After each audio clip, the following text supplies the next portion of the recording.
تحریر اسدار چودھری۔ ضلع اٹک میں دریائے سندھ کے کنارے ایک علاقہ ہے جسے باغ نیلاب کے نام سے جانا جاتا ہے۔ نیلاب کے ایک طرف تو دریائے سندھ کا ساحل ہے اور دوسری طرف پہاڑی سلسلہ، قریب ہی دریائے کابل اور دریائے سندھ کا سنگم ہوتا ہے۔ پہاڑی سلسلے اور ساحل کے درمیان وسیع و عریض میدان ہے۔ نیلاب اسی میدان کا تاریخی نام ہے۔ 24 نومبر 1221 بروز بدھ دن کا آخری پہر ہے۔ نیلاب کا میدان لاشوں سے اٹا پڑا ہے۔ ہر سمت انسانی اعضاء ڈھیریوں کی صورت میں نظر آ رہے ہیں۔ زخمیوں کی آہو بکا سے کان پڑی آوازیں سننا دشوار ہے۔ آسمان پر منڈلاتے گدھوں کے غول جگہ جگہ گھومتے بغیر سواروں کے گھوڑے کہ جن کے سوار قتل ہو چکے ہیں۔ بکھری ہوئی شمشیریں اور ڈھالیں اس بات کی گواہی دیتی ہیں کہ تاریخ اسلام کا ایک عظیم الشان مارکا آج اس میدان میں پیش آیا ہے، مگر یہ مارکا ابھی ختم نہیں ہوا۔ ساحل کے ساتھ جہاں پہاڑی سلسلہ ختم ہوتا ہے وہاں اب بھی شمشیریں میان سے باہر ہیں۔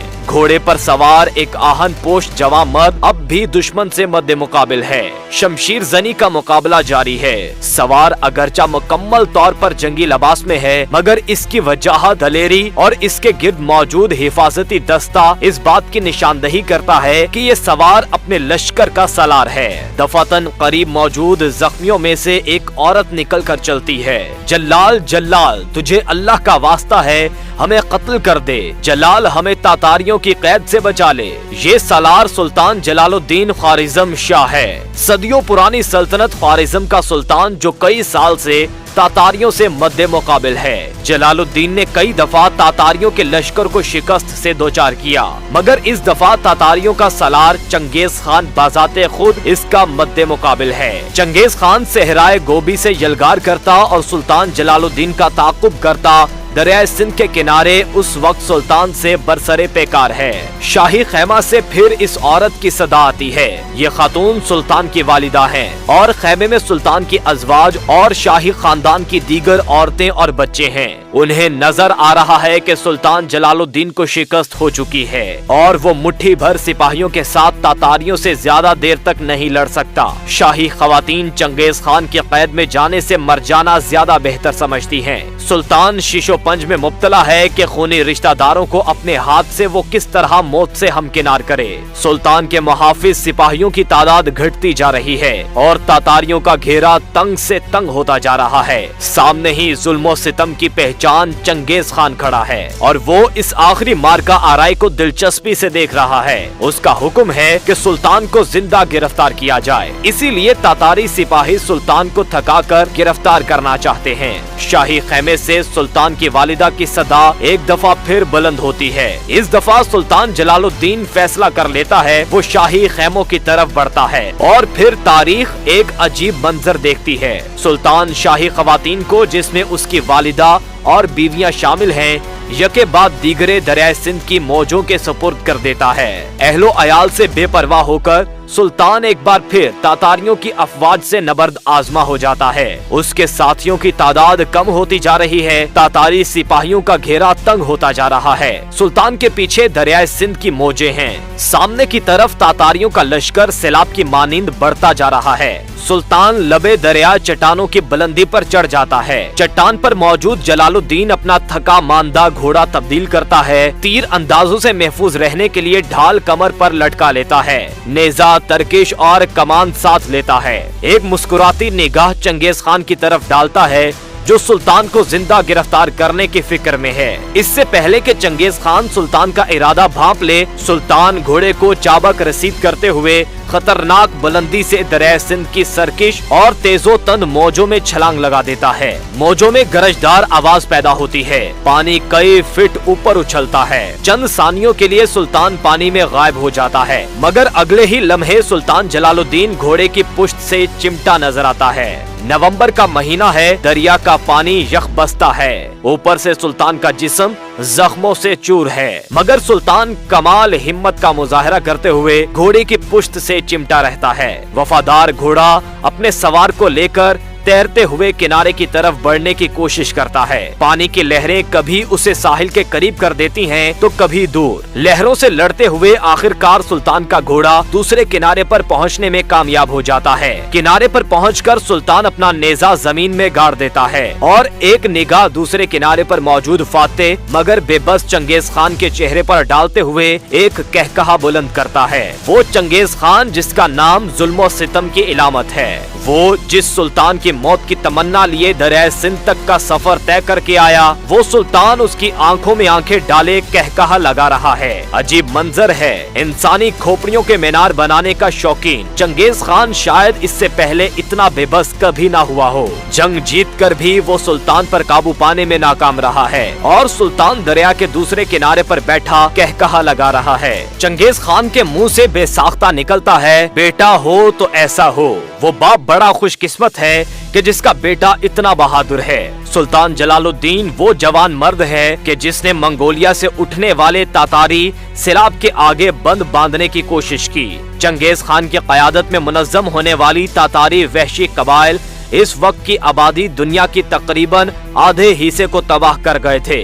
सुल्तान ख्वारिज़्म की तारीख सिकंदर आजम से भी तकरीबन 1000 साल पुरानी है, यानी ख्वारिज़्म शाह का लक़ब सिकंदर आजम से भी तकरीबन 1000 बरस कदीम है। ज़माना इस्लाम में उमवी खलीफा वलीद बिन अब्दुल मालिक के सिपा सलार कतीबा बिन मुस्लिम बाहली के हाथों सल्तनत ख्वारिज़्म इस्लामी मुमलिकत में शामिल हुई। ख्वारिज़्म के हुक्मरान खिलाफत इस्लामिया के सूबेदार या गवर्नर की हैसियत रखते थे। उमवियों के बाद सल्तनत ख्वारिज़्म अब्बासियों की मातहत आ गई। अब्बासियों के दौरे ज़वाल में जब बगदाद का खलीफा कमजोर हो गया और मुमलिकत इस्लामिया के इलाके यके बाद दीगरे खुद मुख्तारी का ऐलान करने लगे तो ख्वारिज़्म शाह ने भी अपनी खुद मुख्तार हैसियत का ऐलान कर दिया। बगदाद की मरकजियत से अलग हो जाने के बाद ख्वारिज़्म के हुक्मरान ने आसपास के इलाके फतह करना शुरू कर दिए।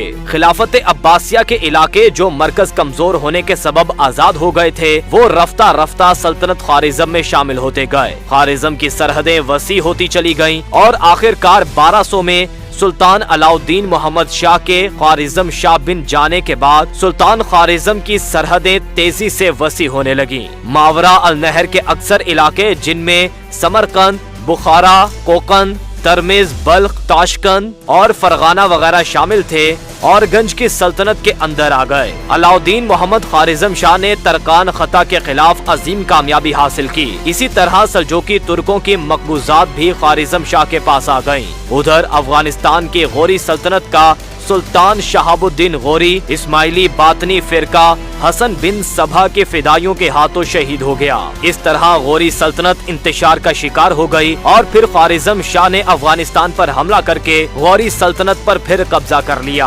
पाकिस्तान के सरहदी इलाकों तक ख्वारिज़्म शाह की मुमलिकत पहुँच गई। इसी तरह मौजूदा सरहदी एतबार से सुल्तान ख्वारिज़्म अपने ज़माने अरूज में मौजूदा Uzbekistan, Turkmenistan, Tajikistan, Afghanistan, Iran, Pakistan का सूबा खैबर पख्तूनख्वा और सूबा बलूचिस्तान के कुछ हिस्से पर मोहित थी। अब सुल्तान अलाउद्दीन ख्वारिज़्म शाह ने खिलाफत अब्बासिया को भी अपनी सल्तनत का बाजगजार बनाना चाहा। उसने खलीफा बगदाद को पैगाम भेजा कि ख्वारिज़्म शाह का नाम जुमे के खुतबे में खलीफा के साथ शामिल किया जाए और खलीफा बगदाद सुल्तान ख्वारिज़्म का मती हो जाए। अलाउद्दीन ख्वारिज़्म शाह के वालिद के जमाने में भी ख्वारिज़्म और बगदाद में लड़ाइयाँ हो चुकी थी, मगर अब ख्वारिज़्म शाह बगदाद को अपना मती करना चाहता था। इस तरह खलीफा बगदाद और ख्वारिज़्म शाह में शदीद नौयत के इख्तलाफात पैदा हो गए और तारीख ने देखा कि इन इख्तलाफात के नतीजे में मुमलिकत इस्लामिया के बड़े बड़े शहर तातारियों के हाथों बर्बाद हो गए। लाखों मुसलमानों का खून बहा, उनके सरों से खोपड़ियों के मीनार बनाए गए। आखिरकार ना ख्वारिज़्म शाह बचा और ना ही खलीफा बगदाद, दोनों ही तातारियों के हाथों निस्तो नाबूद हो गए। कमजोर और नातवा खलीफा बगदाद को अपना रकीब और दुश्मन समझने वाला अलाउद्दीन ख्वारिज़्म शाह शदीद गलती पर था। उसका असल दुश्मन तो सहराए गोबी में मुसलमानों का खून पीने की तैयारियों में मसरूफ था और मौके की तलाश में था। चीन के शुमाली इलाके में एक वसीओ अरीज सहरा वाक़े है जिसे सहराए गोबी कहा जाता है। उसका कुछ हिस्सा मंगोलिया में भी शामिल है। ज़माना कदीम में इस सहरा में वहशी और जंगजू कबाइल आबाद थे। सेहरा की सख्ती से ये कबाइल बहुत सख्त मिजाज हो गए थे। आसपास के इलाकों में लूट मार और कत्लो गारत गरी करना उन्हें मरगूब था। चीन की तारीखी खताई सल्तनत के हुक्मरानों ने दीवारे चीन कायम करके उन्हें सेहरा तक महदूद कर दिया था। सेहरा गोबी में मंगोल कबीला सबसे ताकतवर था। 1154 में इस कबीले के सरदार के घर एक लड़का पैदा हुआ जिसका नाम तेमुजन रखा गया। जवान होकर तेमुजन ने मंगोल कबीले के तमाम दुश्मनों को शिकस्त दे दी और एक तवील और सबर आजमा जिदोजहद के बाद गोबी और मंगोलिया के आवारा कबाइल को एक झंडे तले मुनज़्ज़म करते हुए उन सब का सरदार बन गया। सेहरा गोबी में वाहिद इलाका जो कुछ सरसब्ज और शहरी बूदोबाश लिए हुए था वो कराकरम के नाम से मशहूर था। तेमुजन ने तमाम कबाइल जिनमें मुगल, अगयूर वगैरह शामिल थे उनकी सरबराही और मरकजियत का ऐलान करते हुए कराकरम को अपना दारुल हुकूमत करार दिया और चंगेज खान का लक़ब इख्तियार किया। चंगेज खान ने तमाम इलाके फतह करने के बाद ख्वारिज़म शाह पर हमला किया। चंगेज खान का ख्वारिज़म शाह से मुआहिदा दोस्ती भी खलीफा नासिरुद्दीन के लिए बाइसे परेशानी था। दूसरी तरफ खलीफा का जबरदस्त जासूसी निजाम उसे बता रहा था कि हकीकत में चंगेज खान का मुआहिदा दोस्ती और तिजारत एक फरेब है और असल में चंगेज खान की नजरें सल्तनत ख्वारिज़म के शहर पर हैं। खलीफा नासिरुद्दीन के जासूसों ने उसे यकीन दिलाया कि अगर चंगेज खान को ये पैगाम पहुंचा दिया जाए कि ख्वारिज़म पर हमला करने की सूरत में खिलाफत बगदाद गैर जानिबदार रहेगी तो वो ख्वारिज़म पर फौरन हमला कर देगा। और हकीकत भी यही थी कि चंगेज खान को मुसलमान इलाकों पर हमला आवर होने की सूरत में आलम इस्लाम की तरफ से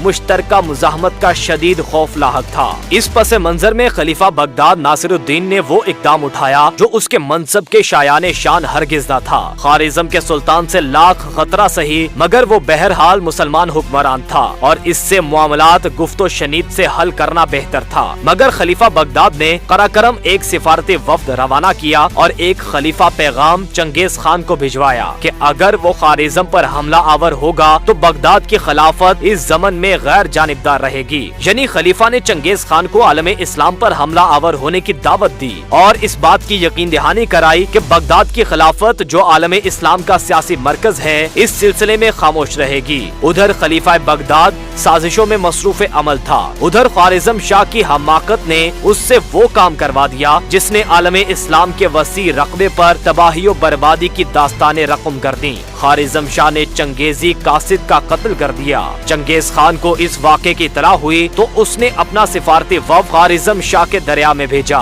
चंगेज खान को इस वाक़े की इत्तला हुई तो उसने अपना सिफारती वफ़द ख्वारिज़म शाह के दरबार में भेजा। अपने खत में चंगेज खान ने सख्त एहतजाज करते हुए हाकिम इत्तरार यनाल खान की हवालगी का मुतालिबा कर दिया। मुतालिबा ना मानने की सूरत में जंग की खुली धमकी दी। ये धमकी सुनकर ख्वारिज़म शाह आपे से बाहर हो गया। इस तरह आलम इस्लाम पर तातारियों की यलगार का आगाज हो गया और एक कासिद के कत्ल का बदला चंगेज खान ने 1 करोड़ मुसलमानों को कत्ल करके लिया। तातारियों की आलम इस्लाम पर की जाने वाली ये यलगार तकरीबन 12 सालों पर मुहित है। चंद एक के सिवा आलम इस्लाम के तकरीबन तमाम बड़े शहर उसकी लपेट में आए। मुसलमानों की लाशों के अंबार लगाए गए। 1 करोड़ से ज्यादा मुसलमान बड़े बड़े आलम दीन, मुवज्जिद, मुहद्दिस और मुख्तलिफ फनून के माहिर इसी सैलाब बालाखेज की रूह में बह गए। आलम इस्लाम का आधे से ज्यादा रकबा इससे मुतासिर हुआ। इतनी बड़ी तबाही रूए जमीन पर इससे पहले कभी नहीं देखी गई थी।